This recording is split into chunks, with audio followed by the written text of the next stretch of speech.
एक साहिब से मिलने का इत्तेफाक हुआ जिन्हें नहायत मुतमईन पाया और बातों बातों में कुछ ऐसे राज खुले कि अपनी जिंदगी बेकार नजर आने लगी।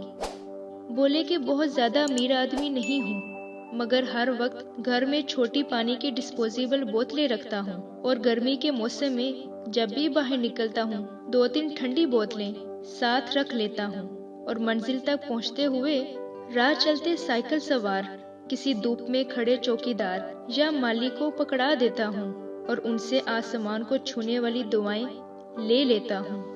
बाजार आते जाते 1-2 शवार में खरीद लेता हूँ और किसी मुनासिब शख्स को जो उसका हकदार लगता हो पकड़ा देता हूँ। मस्जिद के इमाम का जिस दुकान में उधार चलता है वहाँ उसका पिछला खाता महीने में 1-8 दफा क्लियर कर आता हूँ।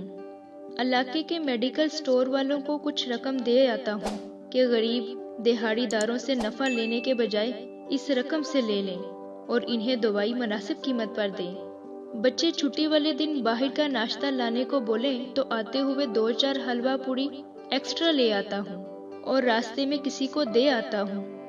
किसी स्टोर से कोई चीज खरीदते वक्त कोई बच्चा आ जाए तो उसकी सारी शॉपिंग की पेमेंट मैं कराता हूँ।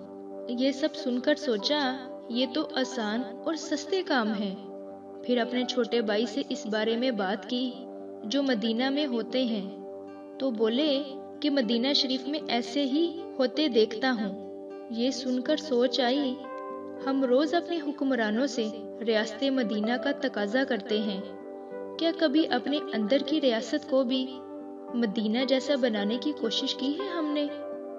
अगर कभी नहीं की तो हमें आज से ही करनी चाहिए।